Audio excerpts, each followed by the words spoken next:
Hello guys, good morning. Mag-breakfast tayo.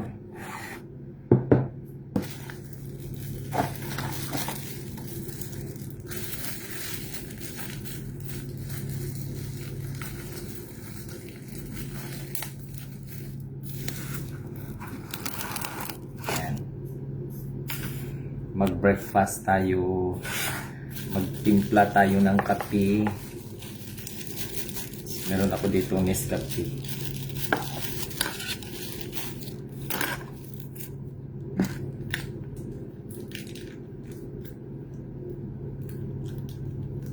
Malamig kasi kaya kailangan natin magkape.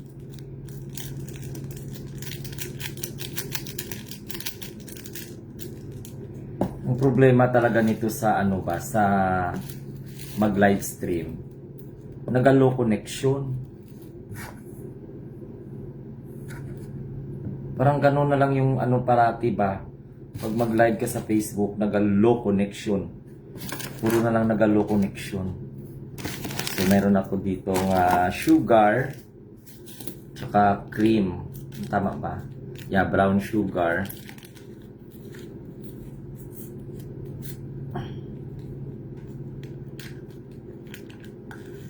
Pamahaw ta!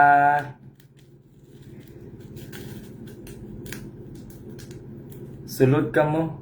Pasulod. Sulod ka mo ha. Sulod ka mo, mamahaw ta. Subong lang ko nakakaon kay nagtupi pa ako ng mga gamit. Saan yung aking cream? Bakit puro ito Puro ito sugar.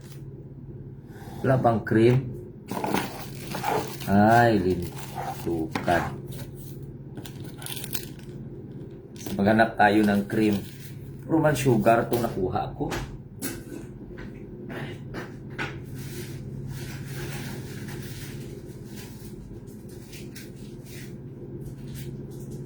Ito nga. Mas maganda kasi pag maraming cream.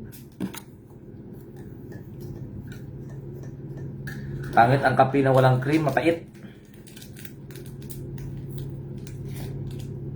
Hindi man kasi ito 3-in-1.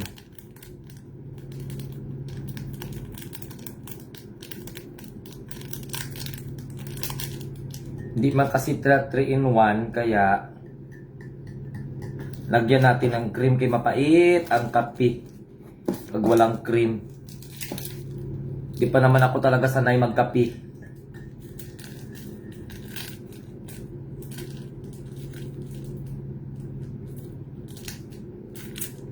Yan, sa mga loyalist dyan, good morning. Oh. Let's take our breakfast. Ewan ko kung ano yung breakfast dyan. Kalo-kalo na naman at saka sinangag. Damihin ko tong cream. Maliit lang kasi ang cream dito, oh. Nagakuripot man sila ng cream. Tatlong sachet na. Malakas kaya yung boses ko?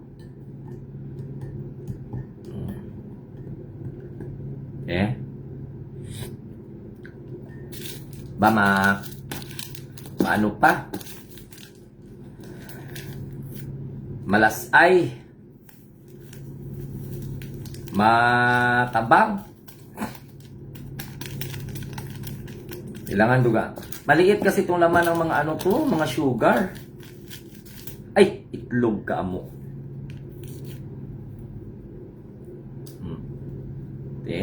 Ta mo lang.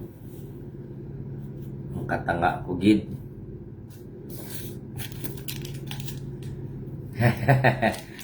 Okay, let's eat. Good morning. Anong oras na sa inyo dyan? Dito magka-alas 9 ng umaga.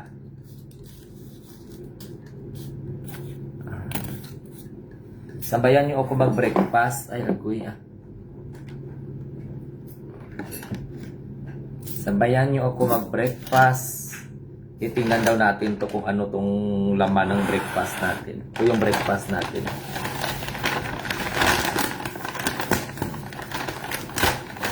Nakapangalan talaga. Hindi natin sirain yung kalaki-laking kwan. Kartong. Okay. Ay, itlog. Di kasi ako sanay Oy. Good. Oh. Meron siyang kwan. Ano to? Tsaa. Ito nakalagay yung tsaa niya, 2 piraso. Pero hindi ko makaya. Kahapon pa to eh. Yung mga iba na mga pouch niya yan. Oh. Yan. Good morning. Oh, tsaa. Pero hindi ako mag-inom nitong tsaa. Kaya ang ininom ko is ano tong ulam? Itlog.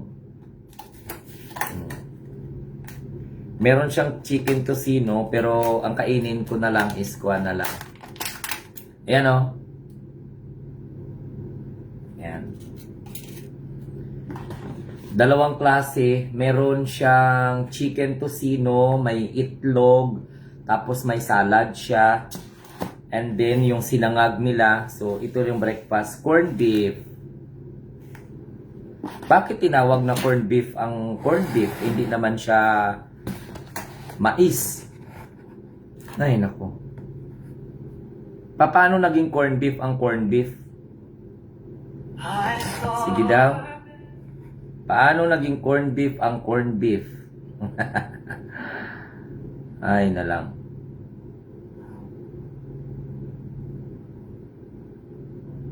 Yan, good morning.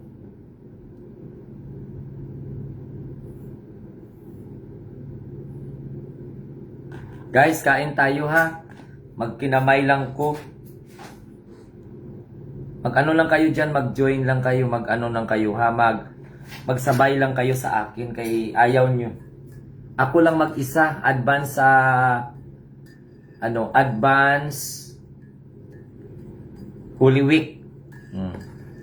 Di ba ang February, Holy Week man na? So, good morning. Kaya yung ulam ko, itlog. Ano itong dahon-dahon na ito? Ayaw ko makain ito. Yung dahon ito, hindi ko kaya itong magkain. Tsaka corned beef siya, guys. So, let's eat. Tapos, meron silang pickled na... Ano ba to? Pickled na... pipino. At saka pickled na carrots. So, ito yung breakfast natin ngayong umaga. Plus, wala ako soft drinks. Kape na lang.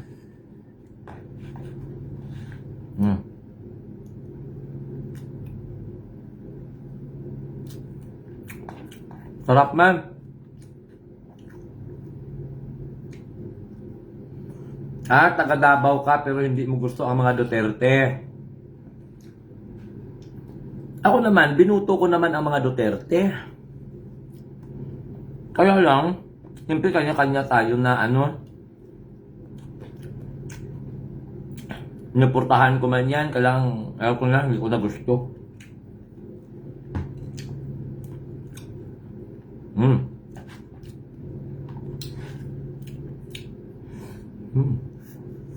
Sarap. Breakfast.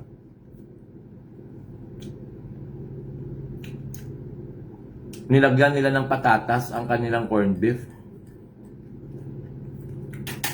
Kape.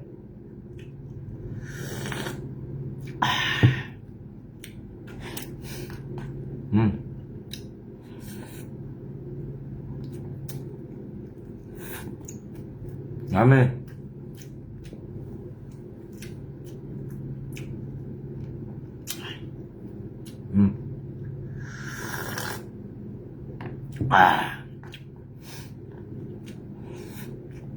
Kahit ganito lang ang ulam, ang sarap siya. Mayroon doong tocino, chicken tocino, pero Natikman ko na kasi ito eh. Nakulaang araw.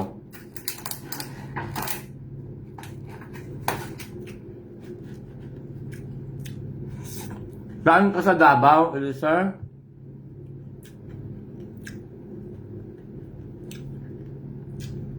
Good morning.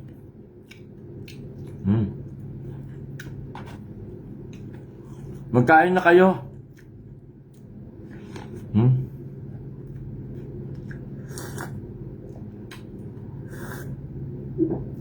Sarap talaga.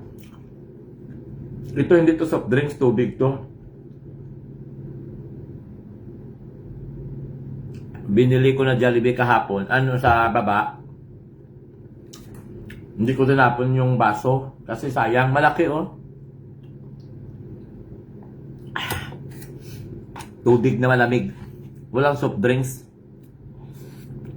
Wasa.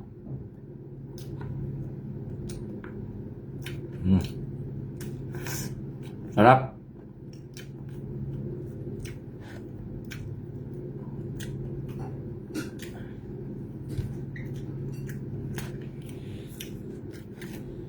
Kain na kayo.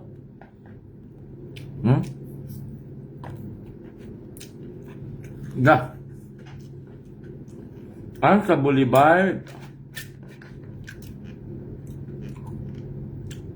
Nag-prepare ang mga taga Davao dyan ng Chinese New Year ah. Kasi dyan daw gaganapin ang Chinese New Year.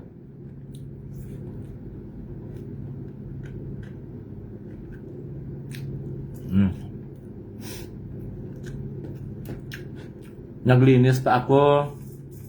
Naligo.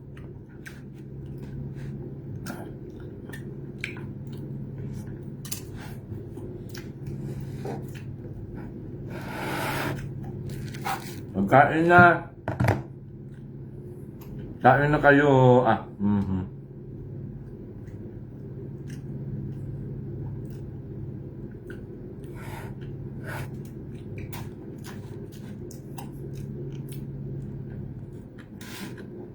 Share the live, share the live. Nang ulam, itlog lang. Itlog at saka corned beef.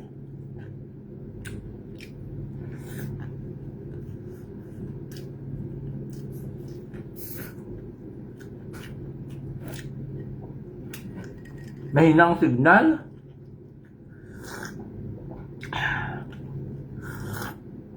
Alam mo, parang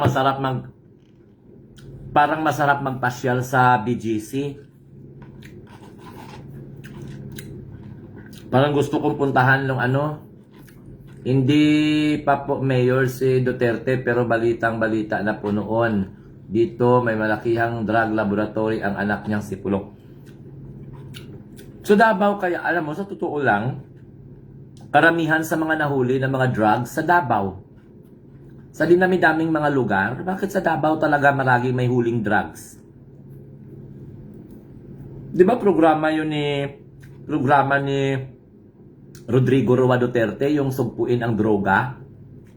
Pero bakit ngayon ang mga hulihan sa Davao? Hindi man tayo gumagawa-gawa ng kwento. Hindi man tayo nagagawa-gawa ng kwento. Ibre lang kasi na balita ba? Kaya nababalita kasi.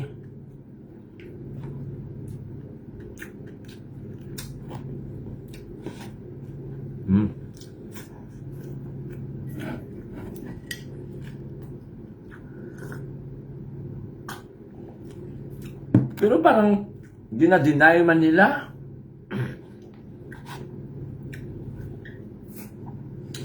Hindi man daw kuno totoo.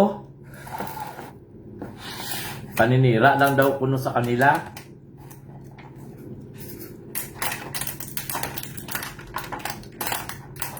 Kaya nga makapagtataka ka kasi war on drugs ang guys, kain tayo ulit. Pangalawa ko na to, kay sayang man. Kasi magtaka ka lang ba?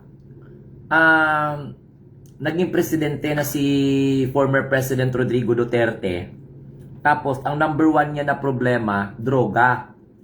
Tapos ngayon, ang concern ng mga Duterte Lihal supporters, kumakalat daw ang droga sa buong Pilipinas. Pero di ba magaling naman si Digong, bakit hindi niya na bakit hindi niya na linis ang hanay? Okay, hindi niya nalinis. Pagkatapos, ngayon, karamihan sa mga malalaki, milyon-milyon na mga droga nahuhuli sa Davao. Lahat ng mga wanted, almost mga wanted criminal nahuhuli sa Davao. Oh, hindi man yan gawa-gawa. Ano man yun, kung baga balita.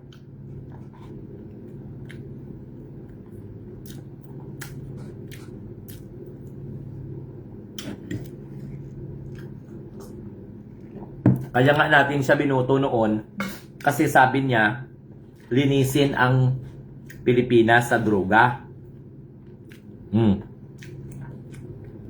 Ganun. Tayo naman, umasa naman tayo na malinis niya. Bago siya bumaba sa pwesto, makulong na yung mga drug lord, mga pinangalandakan. Then only to find out, nakikita mo, close sila sa mga Chinese ng mga drug lord.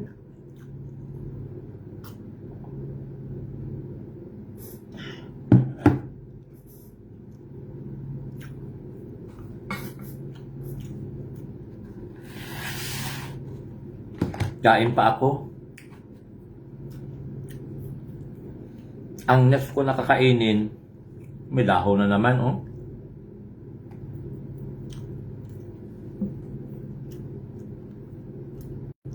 Kaya nga, nakapagtataka talaga. Kaya natin siya binuto kasi kalaban niya yung droga. Hanggang ngayon, ang mga pinangalandakan nila, drug pa rin.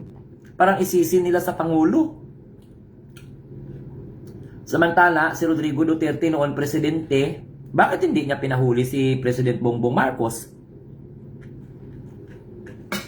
Tapos, alam mo, ang katawa-tawa, ang ibintang nila sa Pangulo, adik daw ang Pangulo, nagdudroga daw ang Pangulo, kasali daw ang pangalan ng Pangulo sa PDEA. Ngayon na naman, may kaseksi Pangulong Bongbong Marcos na lalaki. Ano ba yan? Simple talaga. Kaya ang wonder, kahit anong tawag nila sa mga tao na suportahan para pabagsakin si PBBM, hindi sila sinusuportahan ng mga tao. Kahit nga militar, nung hindi pa nakulong si Digong sa dahig, niyayaya nila na mag-withdraw na ng support kay PBBM. Oh, pero hindi po sila nag-withdraw. Kasi alam ng militar gagamitin sila sa politika. Marami ng mga nasira na mga buhay sa mga kudita-kudita na yan.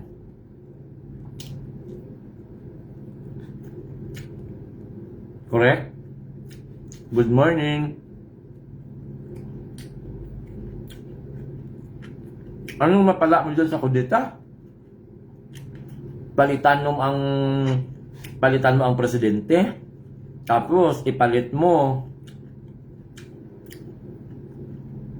ang nag-ambisyon ng vice president. Kaya dapat baguhin ang konstitusyon.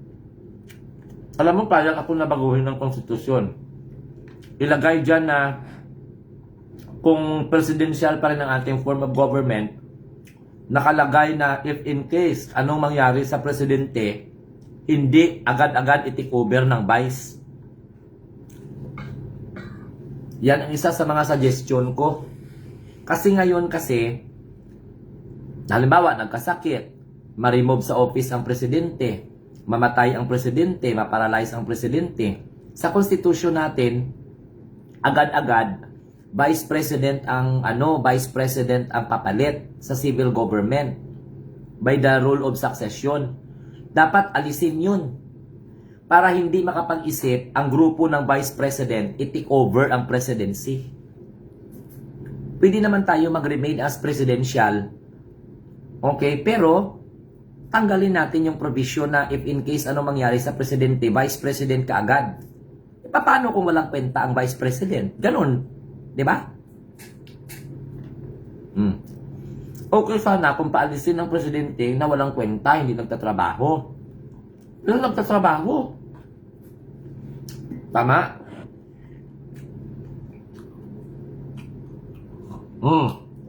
Ngayon, galit na galit sila. Kasi may malumabas na mga video. Artificial intelligence lang yun siya, hindi yun totoo. Kaya, yun dapat ang isipin ng mga DDS, pag magpalabas sila ng mga peke na mga video, siguraduhin nila na hindi kaya gawin. O, nagpalabas sila na sumusubo ng buto si PBBM. Nga nagaromansahanay daw sa mga lalaki. So ngayon, lumabas ngayon ang video ni Sara Duterte. O, nasa technology na tayo eh. Kahit nga si Majimbo at saka si Vegeta at saka si Sangoku, mag-iniyo tanay dyan sa, ano tawag nito, sa video, pwede gawin ngayon. Ngayon, galit na galit ang mga DDS kasi may peke na mga video. Kaya anong ginawa nyo kay PBBM? Ginawa nyo ng peke na video. Magromansahanay ka, mag-initutay kayo, maghahanap ka pa ng mag-video. Paano ka makakonsentrate? Isipin mo. Sa sobrang ganit nila kay PBBM, ginawa nila ng peke na video. Nga nagasupsop sang tarugo kalaki. Ikaw, nasa tama ka na pag-iisip, maniwala ka nga nag-itot ang presidente doon. Di ba? Nakapag-aral ka naman. Alam mo naman ang takbo ng siyensya, ng teknolohiya. Tapos, pag gagawa lang ng peke na video, paniwalaan mo. So, anong ituro mo? Okay, totoo yan. O ngayon, kami nagawa na nagrumansahanay man doon sa si Sara sa video. O di gumanti, tuloy yung iba na nagmamahal sa presidente. O di, gumawa din. It is signify na anytime, pwede gani ako gawin nga na nagpagrumansa kay Satanas?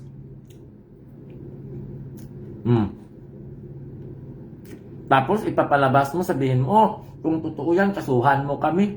Tingutan na ang magbigay ng oras sa mga ganyang bagay. Paano na pwede? Halimbawa, kusahan mo yung isang aswang. Sino magpapatunay? Ikaw. Nakita mo ng galupad. Dapat, fair lang dapat. If you want to remove the president, idaan nyo sa impeachment. Kaya impeachable offense yan. Pwede mong siraan kung totoo. Pero kung hindi totoo, huwag mong gawan-gawan ng kwento. Isipin mo ha, matanda na si PBBM, mag-itot pa sa lalaki. Samantalang kung totoo yan, bakit hindi lumabas nung kabataan siya? Oh, sipag lang. Sa dinami-daming paninira, video pa talaga.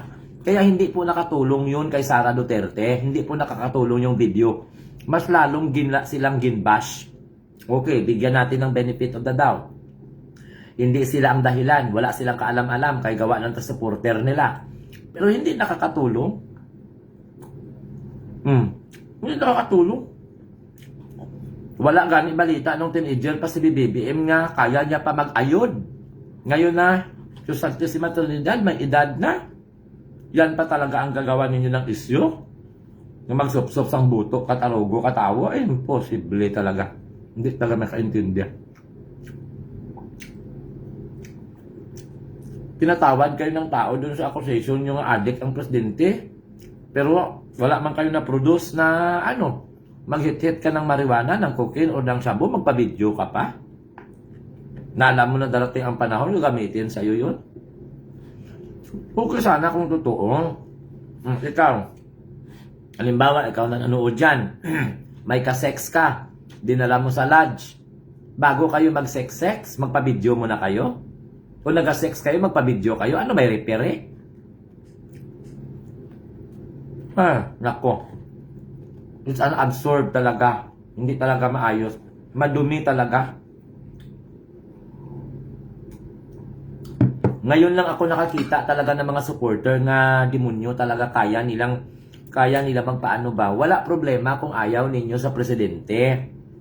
O baka ma-convince nyo pa kami kung maayos ang pag-present ninyo ng mga ebidensya nyo laban sa Pangulo. Kung mayroon man talagang ebidensya, alangan naman namin kampihan. Di ba? Minsan maiinis ka na lang kasi sobra na bangal paninira ba? Yung gumawa ng video na yon, bakit hindi lumantad? Kailan nyo pa ilantad yung buong video? So pwede namin sabihin na ginawa lang yon para galitin ang mga tao. Kasi dapat hindi naka-slice, hindi naka-tampered, hindi naka-delete ang mga message, dapat raw material. Ang i-upload ninyo sa YouTube, i-upload ninyo sa Facebook. Correct? Bigyan nyo ng kopya ang NBI, ang Federal Bureau of Investigation or FBI. Sampahan nyo ng kaso. Na ikaw, for example, given, ikaw nga lalaki, nagpaitot ka, sampahan mo yung ginromansahan mo. Given, pareho nyo yan ginawa. Ano ngayon ang purpose na ipakita mo sa social media yung katantarantaduhan? Diba? Halimbawa ngayon, hindi si Presidente ang pinag-usapan natin. Nagkaroon ka ng sex encounter. May bala ka pala na ilabas mo yun. Anong kaso ang ikaso mo doon sa iyong katalik? Kay pareho nyo yun ginawa. Diba? Kung totoo yun, yung si Mr. Tubig, Mr. Tubig. Si Mr. T kuno. Bigyan ko kayo ng idea. Halimbawa, may katalik, ikaw. Gagamitin mo yon pagdating ng panahon. Sino maniwala sa iyo? Pareho kayong naging maligaya. Both of you, may talaga at may advantages. Once pumasok kayo sa isang, for example, pumasok kayo sa isang lodge, sa isang hotel, nagromansahanay kayo, wala na yun ang mga tao. Maliban lang, hindi ka man nagadiman kung ano ang ano mo.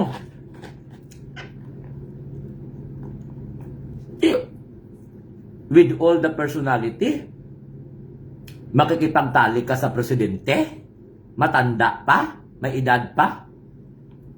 Anong klase yun? Ibig sabihin, hindi talaga totoo. Unrealistic talaga.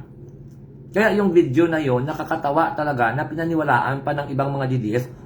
Kaya nga yung ibang mga supporter ni Sar at saka ni Digo nagalit doon sa vlogger na nag-upload ng video.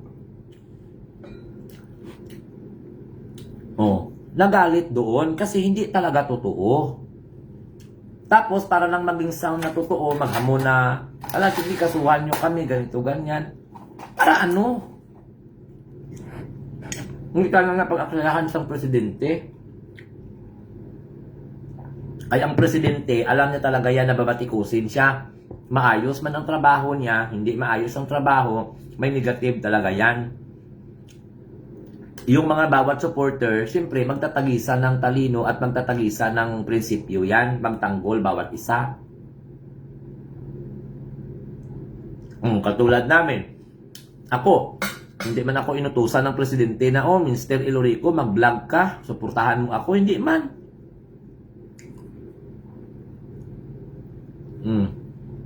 Hindi man ako utusan.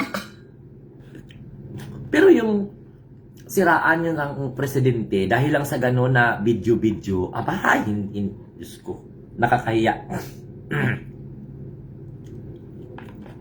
Promise, nakakahiya talaga. Nakakatawang method. Akusahan nyo na lang ang presidente ng korupsyon.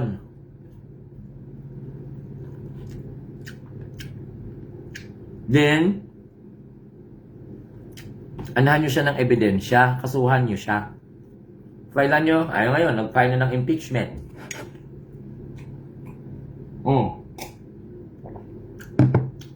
Baka i-include ninyo yan sa ebidensya nyo sa impeachment. Pwede man. Impeachable offense yan. Mot lang, Lord.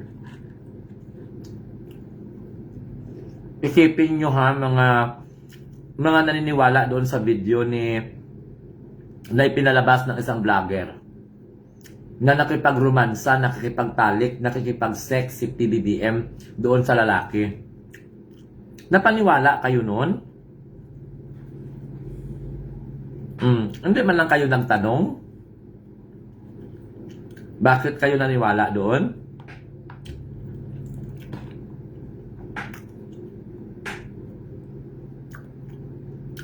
Desperado na talaga manira, hindi talaga maganda. Kaya ang turnout, nabash pa siya. Anong sabi ng iba? Hindi ako supporter ni PBBM, pero hindi naman ako gusto yung ganyan na klase na pag-atake sa kanya personal. Maraming mga DDS na galit. Maraming taga-suporta ni Sara at saka ni Digong na galit doon sa DDS vlogger na yon. Dahil kasinungalingan. Kumbaga, para lang mapag-usapan ba? Tapos, kapag mag-viral, tapos ma-take down, sisihin, kuno gin-report. Naturalmente, nudity yun eh. Kahit AI lang yun, di man pwede yun. That is violation sa community standard ng Facebook. Violates or ng Meta. Ma-violate ka ng kanilang community standard pag mag-post ka ng mga kabastusan, mga nudity, yung minumura mo, yun, ma-violate ka yun. Tapos pag i-share mo, yung ang Meta mo naman ang maapektuhan. Ano lang tayo, ng labanan lang tayo na hindi na talaga super nga paninira ba? Kaya wala tanan na maniwala nga nakipag-sex si PBBM doon sa binatilyo na yun o sa tao na yun. Tapos, ipalabas ninyo sa social media, editin nyo, i-edit nyo, tapos binigyan nyo talaga ang problema ang tao ang mag-research, ang tao ang magpapatunay. Kayo ang nagpalabas ng video, tapos binigyan nyo ng pagkakataon ng tao na mag-authenticate whether totoo or not. Ang tao ngayon, i-chat niya lang sa chat GPT. Kung ano yung lumabas doon. Kahit marunong kayo magmanipula ng mga pictures, siyempre lalabas doon yung 100% accuracy. Pero at the end of the day, gimanipula ninyo yung video.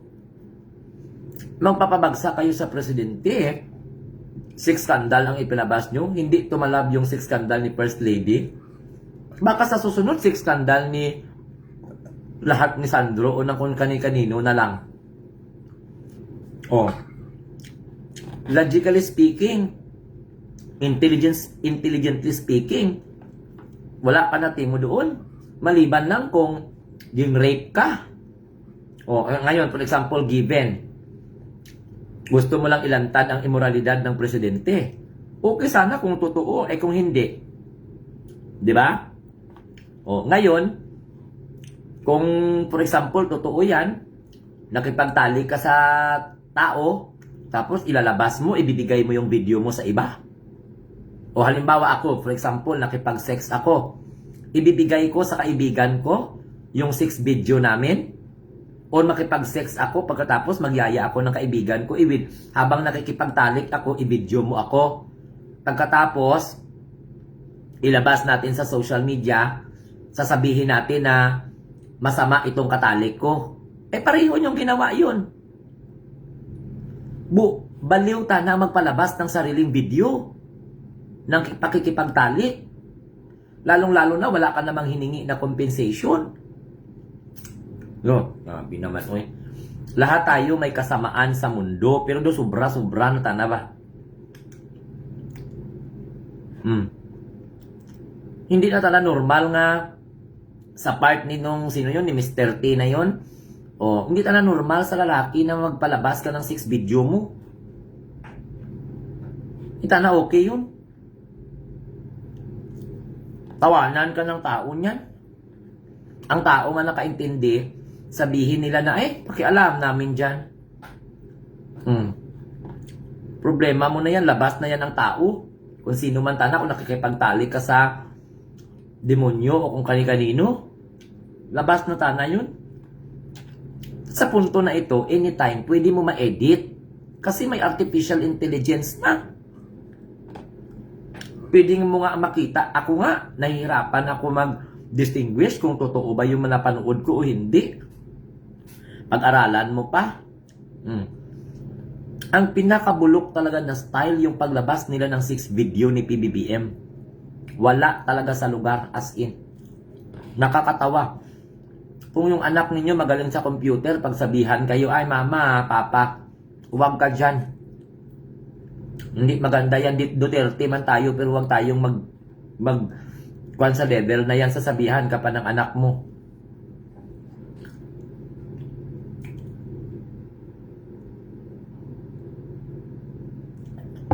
Naka-benefits na ang vlogger. Ang vlogger ang naka-benefits kasi unang-una, napag-usapan siya. So, hindi na pakikipaglaban, walang nasyonalismo sa pakikipaglaban ba ng mga ganyan. Hindi na siya in the spirit of patriotism. Hindi mo na ma-justify na mahal mo yung bayan kasi gusto mo paalisin ang presidente, magalit ang tao sa presidente sa pamamagitan ng pagpapalabas ng walang kwentang video na makakapekto sa kanyang pagkatao. So you are not fighting for the Filipino people. You want fame, you want attention, and at the same time, gusto mo magiging tanyag, gusto mo mapansin ka. So nagiging narcissistic ka doon kasi hindi ka nasanay na hindi ka mapansin, hindi ka nasanay na hindi ka mapag-usapan, hindi ka nasanay na hindi ka magiging sikat, good or bad man. Kasi alam nyo sa social media, pag nagsikat ka sa social media, mabubulag ka. Mabubulag ka talaga. Kung nag-content ka na mayroong tinatawag na prinsipyo, bala na batuhin ka ng kung basta importante, hindi ka gumagawa ng ganyan na magpa-edit ka ng mga video ng kamanyakan, presidente pa talaga. Kahit nga sarili niyong pamilya, hindi talaga siguro maniwala yan. It's so absurd na makikipagtalik si PBBM at that age. May asawa yan. Lahat ng galaw ng presidente nakikita. Kahit ako pa siguro, kahit ako pang pinakamayaman na tao sa buong mundo, hindi talaga ako siguro mag-hire ng ituton ko tapos at the end of the day, hindi ako mag-isip na yan ang magiging dahilan ng ikakabagsak ko. Wala ka pa ganit may ginawa. Pwede ka nagawa ng video. Pwede ka nagawa ng video na ganun. Hindi tana. Pwede ka lang mag-akusa, betrayal of public trust, pwede. Pwede idebatihan yan. Korupsyon, ng urapsya, pwede. Depende sa inyo kung ano-ano.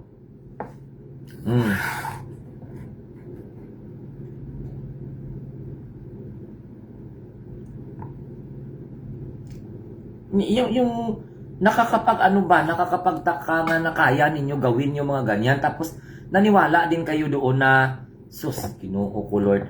Alam mo, yung vlogger na gumawa na yan, pag dumating yung panahon na hindi na siya mapansin ng mga tao, madidepress yan. Totoo. Yung vlogger na nag-upload ng video, ng 6 video, kaya kayo, i-report nyo pag makita nyo. Hindi maganda. Yung ganyang klaseng mga vlogger, darating ang panahon na hindi na sila makilala, hindi na sila mapansin, madidepress yan. Kasi sanay ka nga na napapansin ka ng tao eh. Ang kasikatan, nakakabulag yan. Reality yan, nakakabulag. Ang kasikatan, nakakabulag. Ang kasikatan, nagiging dahilan para magiging mabuti ka, para magiging masaba ka. Then pag nagiging sikat ka, isipin mo lahat ang sinasabi mo tama na. Kasi maraming nanonood sa iyo eh.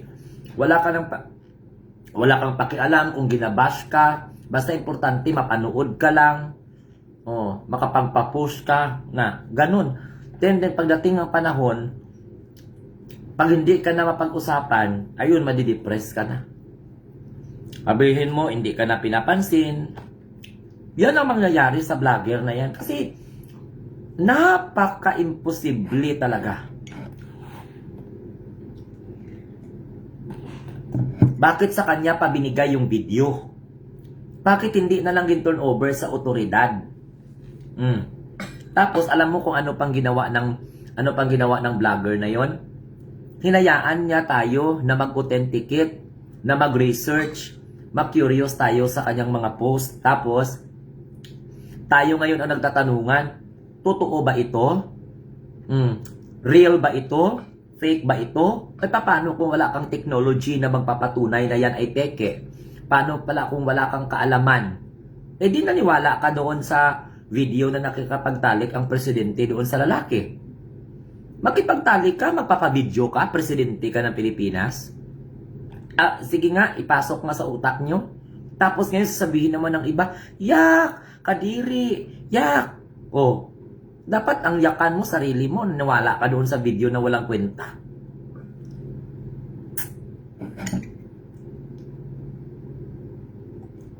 Tingnan nyo ang mga supporter ng mga Duterte. Mga abogado pa yan.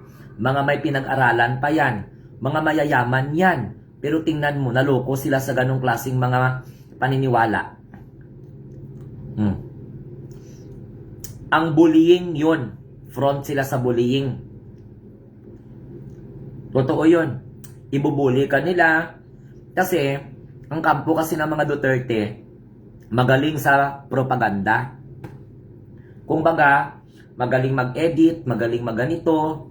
Pag hindi ka, madidepress ka. Oh, yan ganun. Mabuti lang si PBBM kasi hindi pumapatol. Kasi, pag pinapatulan ng Pangulo yan, saan ba talaga sila pupunta? Hindi man gagawa yan na hindi naaayon sa batas. Kaya lang, ang presidente, focus. Kasi, karapatan nyo man yan. Nasa ano nyo man yan, nasa karapatan nyo man yan na maganyan-ganyan.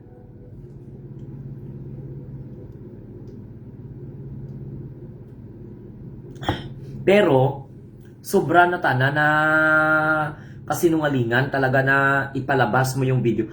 Alam mo, unang-una nilang pinalabas yung nagahit-hit ng cocaine, kuno, ng polvoron si PBBM. Yun din, pinakatanga din yun na style. For example, ikaw, addict ka. Magpapavideo ka, o maghihit-hit ka, dalawa lang kayo ng videographer mo. O halimbawa ako, maghit-hit ako ngayon dito ng shabu o ng marijuana o ng cocaine. Maghanap ako ng tao na bibidyuhan ako sa isang kwarto. Hindi ako mag-iisip na darating ang panahon, yan ang maglantad ng video ko. Papahamak mo yung sarili ko, papahamak ko sarili ko. O ngayon, kung sinasabi na grupo sila, nasaan?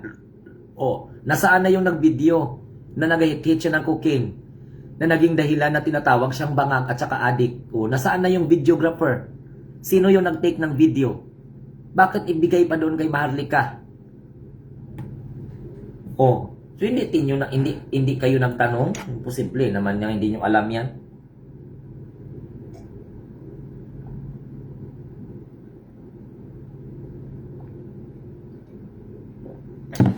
Imposible na hindi nyo alam yan.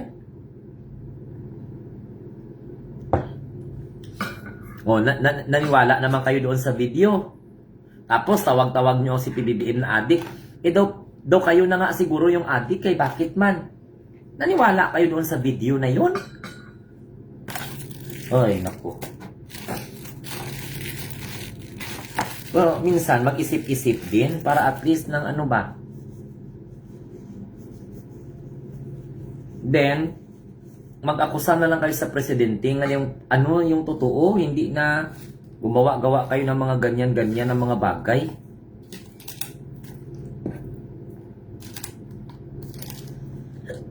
Tapos, mang-away kayo yan sa mga supporters, sa mga loyalista. O, dapat hulihin yung vlogger. Pasalamat nga sila hindi nga ang Pangulo. Kaya nga, minsan magtataka ka na lang din kasi, alam mo, hindi na yan papatulan ng mga ganyang bagay kasi, pag once okay, ganito ha, presidente ka na, hindi na yan si PBBM. Siguro, kung si Rodrigo Duterte, siguro, matagal na nang natipok yung kwan. Sa panahon ni Rodrigo Duterte, bigyan ko kayo ng idea, may isang guro na nagbanta sa buhay niya. Kinulong talaga. Hinuli talaga yun. Si PBBM, ilang banta na ang natanggap niya. Si Sara, binantaan niya si PBBM. Na-imagine niya na pinupugutan niya ng ulo. Hanggang ngayon, malaya pa rin sila. Sa panahon ni Rodrigo Duterte, nagbanta lang yung teacher na patayin siya, pinakulong siya. Hindi siya dinisiplina nila. Tingnan mo yung announcer, nagtanong lang, binastos ni Rodrigo Duterte. Si PBBM, may binastos ba na media? Na kung sa bagay, lahat ng media nga critical sa kanila. Simula pa noong 1986. At sa People Power Revolution, may binastos ba si PBBM na mga media? Si Rodrigo Duterte, ilang putang ina ang binitawan niya sa mga media? Si Pia Ronada, binastos niya.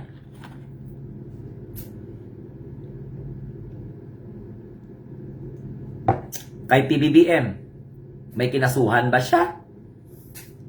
Dinamay na yung asawa niya, dinamay na yung anak niya. Tanginan, magpresidente ka, mag-involve ka sa smuggling, no, absorb yun.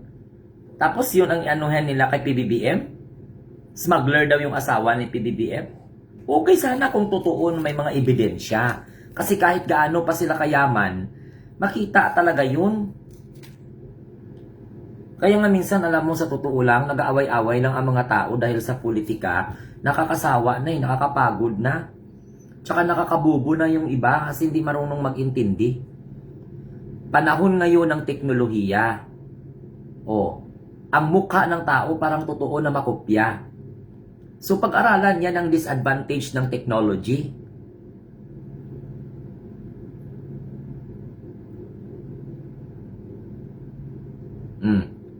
Diba? Yun ang yung tawag nito, yung absorba, yung dapat andyan yung technology, gamitin siya sa tama. Kung gusto nyong ipakulong ang mga Marcos, kasuhan nyo. Ang problema, walang immunity.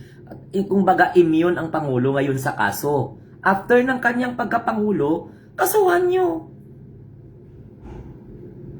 Kaya nga napapahamak si Sara Duterte dahil sa mga supporter katulad niyan. Mahilig, sabi niya, tumisin na manghina, impeachment na niya, sunod niyan, kulong na buong pamilya ng idolo mo. 2026 pa lang, hindi na aabot ng 2028. Yan ang problema sa mga DDS. Hindi aabot sa 2028. Paano kung sa inyo yung darating? Di ba? Sa kami naman, wala namang problema kung halimbawa ma-impeach siya. I-impeach nyo. Ang problema kasi sa mga DDS, mahilig magbanta, hindi aabot ng 2028. Ang ina, hindi pa nakaupo si PBBM, binabalak na i-impeach. Puti kung hindi namin alam na eleksyon pa lang, ayaw na ni Digong kay PBBM. Pero bakit pinapartner niya pa yung anak niya kay PBBM? Bakit pumayag pa siya? Kasi na iniisip nila na agad-agad mapatalsik nila si PBBM. Paano hindi? Nagkamali sila ng kalkula. Kaya nga, simula noon hanggang ngayon, gusto nila tanggalin si PBBM sa pwesto. Tanggalin si PBBM sa pwesto, upo si Sara. Paano hindi kayo sinusuportahan ng tao? Sa amin, wala namang problema kung may upo nyo si Sara. Di go! Trabahuin niya yung pagiging pangulo niya kung talagang kaya niya. Ang papano kasi, kahit military nga, wala kayong support. Matagal nyo na niya patalsik si PBBM kung walang ginagawang maganda yan. Kadali lang man tulungan kayo ng tao. Napatalsik nga si Joseph Ejercito Estrada. Oh, tama. Ang tao talaga na gusto ng pagbabago, suportahan talaga kung nasa tama lang ang pakikipaglaban nyo. Mali eh. Inumpisahan nyo ng mali. Bigyan ko kayo ng idea, walang karason-rason talaga na magalit si Sara sa Pangulo. Ang kalaban ni Sara si Martin Romualdez. Oh, bakit hindi si Martin Romualdez ang atakihin niya? Bakit dinamay niya ang Pangulo na magkaalyado sila? Isipa, maganda na yung relasyon nila. O, walang balakid sa kanyang pagiging Pangulo.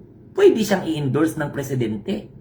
Kasi until now, hindi talaga nagsalita ng masama ang Pangulong Bongbong Marcos kay Sara. Isipin nyo na tolerance yan. Ang kalaban ni Sara, si Speaker Martin Romualdez. Pagkatapos, dinamay niya ang presidente. Uy, kung saan lang naglabanan, tandaan, si PBBM hindi na pwedeng tumakbo sa pagkapangulo sa 2028. Kaya walang reason na atakihin mo ang presidente. Dapat nag-focus si Sara doon, kayo na mga supporter ni Sara, doon sa mga posibleng magiging kalaban niya sa 2028. Oh. Hindi na kung ano-ano na lang sasabihin ni Sara sa presidente. O ngayon, nagkalitsi-litsi ang tanang political career, nagalit kayo. Kung matino naman si Sara Duterte, pagsabihan niya yung mga supporter na sumusuporta sa kanya, lalo na yung mga vlogger. Bakit takot siya na disiplinahin yung mga vlogger na yon? Hindi naman nakakatulong yun sa kanyang political career, lalo nga siya nababagsak. Kasi daw mga demonyo yung mga vlogger na sumusuporta sa kanya, tapos hindi niya malang pinagsabihan, dahil takot din siya na mawala na ng popularity niya. Nakakaya nga nakapagtataka si Romualdez na nakalaban niya, si PBBM kanyang inaaway. Si PBBM ang patalsikin niya sa pwesto. Kanina kung gusto mo, naniniwala ka na corrupt si Romualdez, hindi yun ang tutukan nyo, hindi ang Pangulo. Dahil ang Pangulo, hindi lang presidente ng mga loyalista at ng mga pro-government, presidente siya ng buong sambayanang Pilipino. Naniniwala man sa kanya o hindi. Magkaiba ang posisyon ni Romualdez at saka ni PBBM. Ngayon kung sa tingin mo, binabalahura ni Romualdez si Sara, doon lang niya kalabanin sa narrative na pwede silang magkaroon ng labanan. Hindi na dinamay niya ang Pangulo. Vice President siya ng Pilipinas.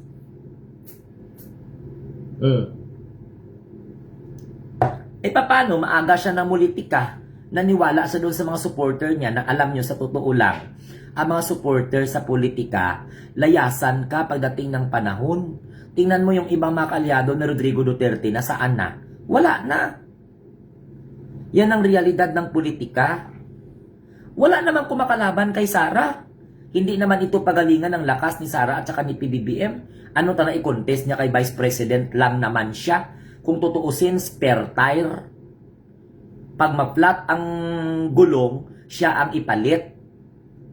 Pero hindi nga sila ang magiging dahilan para ma-flat ang sadyaing i-flat ang gulong para palitan. Ito na pwede na. Oh.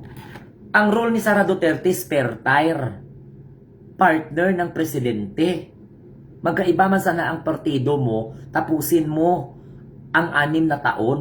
Kasi hindi po maganda sa imahe na magiging presidente ka na mang-aagaw ng kapangyarihan. At saka hindi mo naiisip yan, pero yung mga tao, tinutulak ka. O tingnan mo, maraming nagtutulak. O, maraming nagtulak sa kanya. Kaganda na ng tandem nila ni PBBM. Hindi gani nagtampo si PBBM na si Sara at saka si Isko ang gin-endorse sa lugar doon. Iniwan niya si PBBM sa Maguindanao. Yan ang realidad. Pinayaan lang gani ng presidente. Galakad lang gani nung panahon ng eleksyon si Sara Duterte kasama ng grupo niya. Ibang presidentiables ang ini-endorse ng mga katandem niya. O, si PBBM, walang kundi siya talaga ang dinadala. O, si Sara Duterte ang dinadala ng kampo niya, Isko Moreno. O, kaya, yan ang noon yun. Ay, nako. Ang ganda na ng tandem ni Sara at saka ni PBBM. Sa nakikita, walang ginawang masama si PBBM sa kanya para magiging ganyan kayo ng mga supporter ni Sara. Uniteam ba? Uniteam? Hindi na pwede na sabihin mo na hindi dahil kay PBBM, hindi dahil kay Sara, hindi magiging pangulo si PBBM. Hindi dahil kay PBBM, hindi magiging vice president si Sara. Dapat hindi nga yung usapan na ganun eh. Correct? Hindi dapat ganun ang usapan. Kaya lang lumalabas yung mga ganyan dahil, syempre, si PBBM may supporter din yan. Correct? Kung tutuusin, hindi na pwede sabihin ng kampo ni Sara na dapat si Sara ang maging presidente, nagparaya. Di puta, politiko ka, magparaya-raya ka pa. So, ibig sabihin, laruan mo ang mga Pilipino, option mo lang. Dapat hindi ganun. Kasi minahal din siya ng mga loyalista eh. Whether you like it or not, alam nyo naman kung saan si Sara nagsimula, sa Davao. Wala siyang national exposure. Hindi pwede na magsumpatan na dahil kay ganito. Dapat ayusin niya yung mga grupo niya. Tamo, tingnan mo. Wala siyang reaction doon sa fake video na ipinalabas laban kay PBBM. So, kasi akala niya siguro makakatulong na maiangat ang kanyang political career doon sa pagpapalabas ng peke na video. Kaya wala siyang komento. Ang nag-comment yung kapatid niya, na galit sa administration, si Pulong. No, di ba? Kayong gumawa ng kademonyuhan tapos magagalit kayo sa Pangulo. Ano ba yan? Mga vindictive. Hindi na maganda yan ah. Kaya ang mga supporter niya, ang mga supporter ng mga Duterte magasabi, manda kayo kapag manalo si Sara Duterte. Ano yung ubuson nyo kami? Kapamatay? Isilya elektrika nyo kami? Patayin nyo kami? Kasi nga mentalidad yan. Kaya nga mas lalong nagagal na hindi nakakaano, hindi na magawa-gawang suportahan ng majority si Sara. Even though military, hindi nyo gani makumbinsi na mag-withdraw ng support kay PBBM kasi minamaliit nyo yung kakayahan ng mga sundalo na akala ninyo, mapakiusapan nyo, madiktahan po ninyo. Dapat sa lahat ng bagay, bahala na magrambol sa politika, huwag nyong idamay ang sundalo kay non-partisan yan. Huwag niyong bigyan ng pagkakataon ng sundalo na mamili kasi ang loyalty ng sundalo sa konstitusyon. Nagkataon lang po na may commander-in-chief at yan ay ang presidente. Hintayin nyo yung pagkakataon nyo. O malapit na lang man ang 2028. Bakit kailangan nyo pang siraan ng Pangulo, magalit ang tao sa kasinungalingan nyo, tapos patalsikin ng presidente, tapos iupo kayo? So, ibig sabihin, ang pagiging Pangulo ni Sara Duterte nakasalalay sa kamatayan ng Pangulo at removal? Hindi talaga maganda yung... So, ibig sabihin, umaasa lang pala si Sara Duterte sa pagkamatay ng Pangulo, pagpapatalsik ng Presidente. Ito na pwede yun Mas maganda nga sa political career ni Sara kung anong mangyari, for example, sa Presidente, hindi siya mag-take over. O, diba? Para at least, kaya nga yung suggestion na sana baguhin ang konstitusyon na hindi po successor ang Vice President. Pag anong mangyari sa Presidente, mamatay man, makumatos man, o kung ano-ano man dyan, ma-remove man sa office, hindi Vice President ang successor. Kasi, Vice President ang magtangka ng pang-aagaw. Correct? Kaya dapat maganda nga na pag manalo ang presidente, panalo din ang vice president. Dapat ganun talaga ang mangyari. Kasi temptation yung pagka-vice president mo Kasi nakalagay sa konstitusyon na kung anong mangyari sa presidente. Kasi halimbawa na-remove sa office, na-impeach, halimbawa na-paralyze, incapacitated, not able to perform his duty, or namatay, vice president ang according to the law of succession. Dapat hindi ganun. Dapat walang succession ang presidente. Dapat wala na nga vice presidente. Alam mo kung bakit? Nagiging may vice president dahil may succession. Pero kung baguhin ang konstitusyon, presidente lang, wala ng vice president, much better. Walang magtangka ng posisyon ng presidente. Di ba? Lahat man tayo nabigyan naman pagkakataon kung gusto nating tumakbo whatsoever. Pero kung may successor, ang successor ang dahilan para mapatalsik yung kanyang papalitan. Kasi hindi maganda. The vice president should not allow him or herself participate sa anuman na kudita laban sa presidente. Dapat ganun. Hindi nga ngayon kasi. Ngayon kasi ang nangyayari. Kung ano ang mangyari sa presidente, vice president ang papalit according to the law of succession, according to the constitution. So, kung ambisyosa ta na ang vice president, edi siya yung beneficiaryo. Pero ang vice president na uupo bilang presidente sa pamamagitan ng pagpapatalsik sa presidente, tatraidorin din ang nagpapaupo sa kanya. So, ang vice president na magiging pangulo, utusan at the same time, hindi makatanggi sa favor ng tumulong sa kanya. So, ibig sabihin, hawak din sa liig.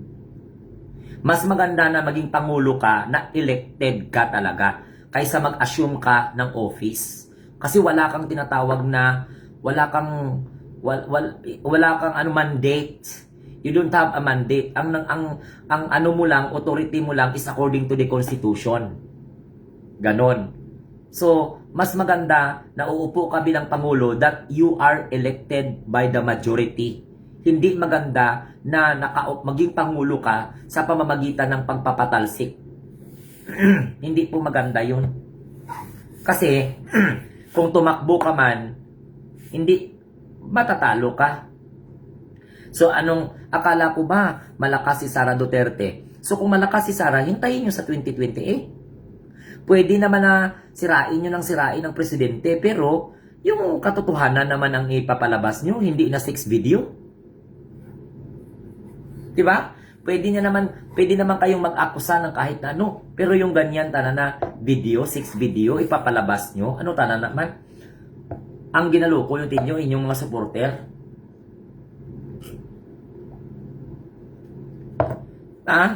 Kasi naturuan nyo ang mga tao na magdemonyo, hindi ganun. Hindi pwede na magpalabas kayo ng mga 6 video tapos paano pala yung mga ignorante, paano pala yung mga walang chat GPT, paano pala yung narinig niya lang yan, nakita niya lang sa kapitbahay niya kay wala man siyang cellphone, wala man siyang nakita niya lang, maniwala talaga siya. Kasi may tendency talaga na maniwala kung walang mag-explain na yan ay artificially intelligence made. Kasi kung totoo yan, bakit kailangan nyo pang i-blurred?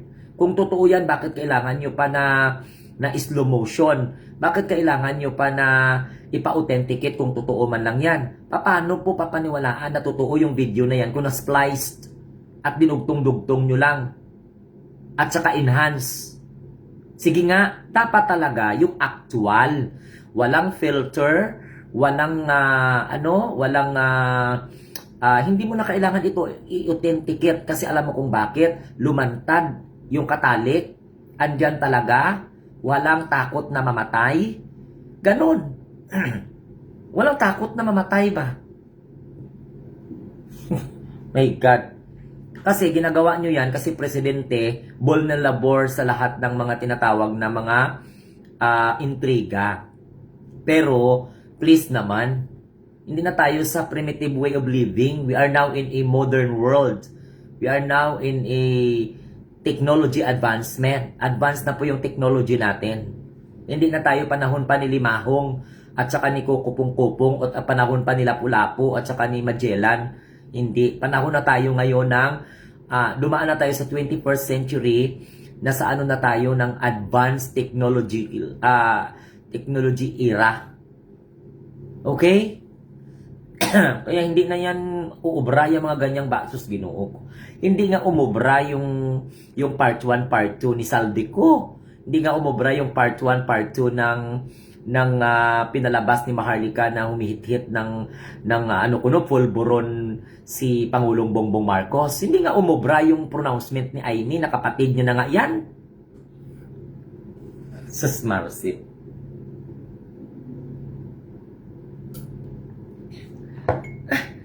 Dapat si Aimee, akusahan niya yung kapatid niya na adik, na bangag, whatsoever. Bakit hindi mo pinarehab? Why you don't produce yan sa kayaman, may pera, hindi pinarehab? Ina talaga, oo. Hindi nga pinaniniwalaan ng tao kasi the more na sinisira niyong Pangulo, the more na wala na maniwala sa inyo niyan. Yun ang katotohanan. Maging fair lang sana kasi hindi man tayo lahat dito anghel. Diba? May kasamaan man tayo pero pagdating dyan, we're talking about politics, so nothing personal, diba? Ay nako. Okay, sige na. Bye-bye. So maraming salamat. Advance happy Valentine. Tapos na ako ng aking breakfast. Okay? Thank you. Nasunod na